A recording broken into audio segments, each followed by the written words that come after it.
Celebrate the sweetness of the season with my delicious coconut carrot cake. Stay tuned and see how I make it.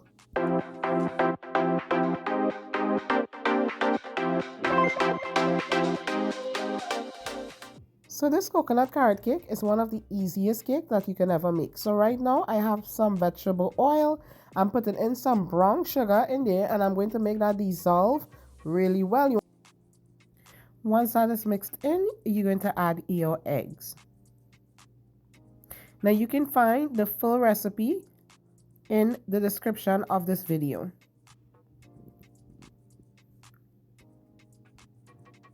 So you want to add the egg in one at a time.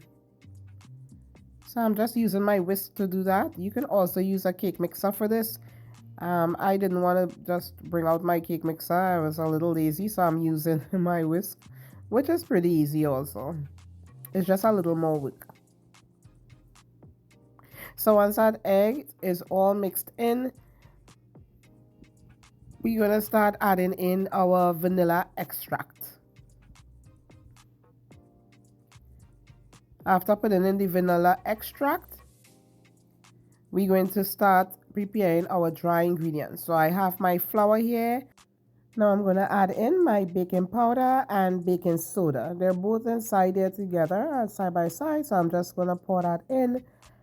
Now I'm going to put in some salt. I'm using some pink salt. And then I'm going to add in my spices. I have some nutmeg and cinnamon in there.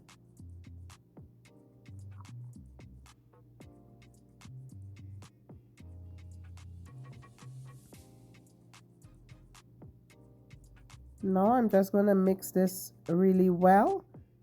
And at this point, you're going to start adding your dry ingredients to your wet ingredients.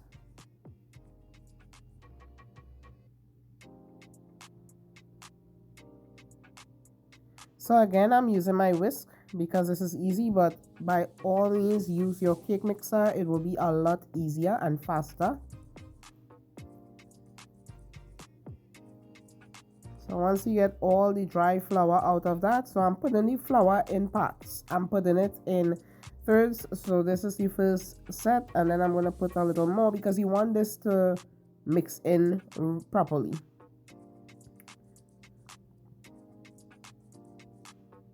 So now that is all mixed, I'm going to add in the star of the show, my shredded carrots. And after adding in the carrots, I'm going to add in my coconut. Now the coconut that I use is some fresh grated coconut that I grated in my food processor. You can buy coconut flakes if you like. Mine is, as I said, it is fresh coconut. I don't really use the coconut flakes that much. I just use the fresh one, but you can use the coconut flakes. So I'm just putting in that coconut in there. Make sure everything is mixed in really well.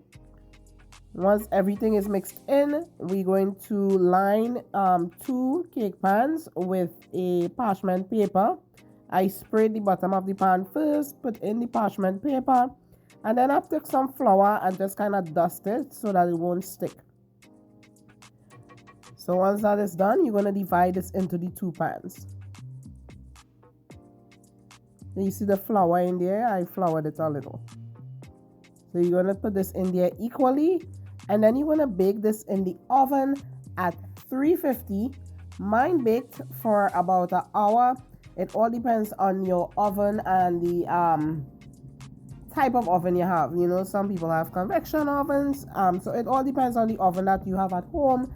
But you can actually keep checking your cake, and you can also stick a toothpick in and you will know if it's done. Once it come out clean, it's done.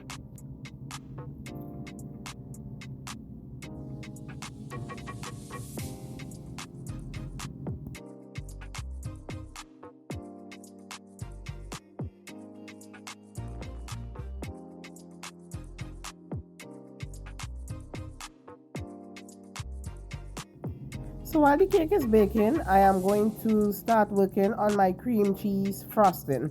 I have some butter and I have some cream cheese in there. I had to bring out my cake mixer because this is a harder one to mix. I'm putting in some vanilla extract in there, and you just want this to get nice and whipped. Once it's whipped really nicely, you're gonna start adding in your powdered sugar.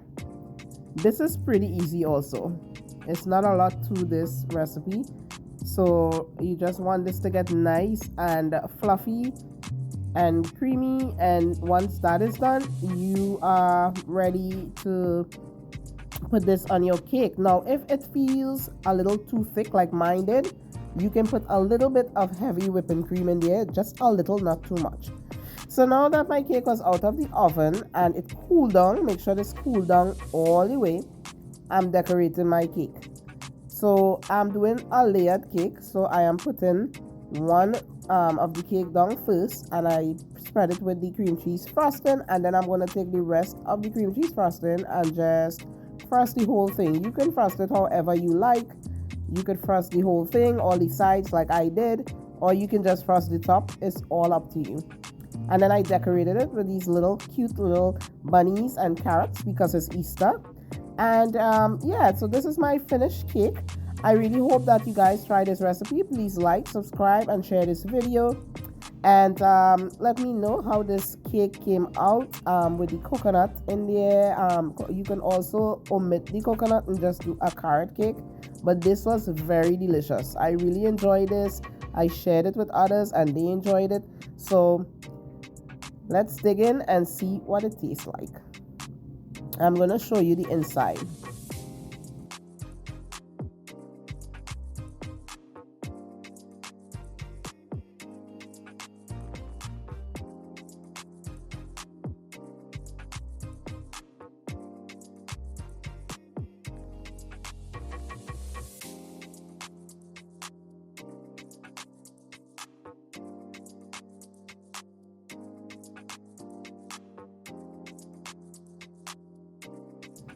So I'm having a slice of the cake. You can see the specks of carrots in there and the little coconut flakes in there. This was so nice and moist.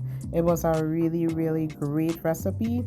So I really hope that you guys try this. God bless and have a happy Easter. Bye.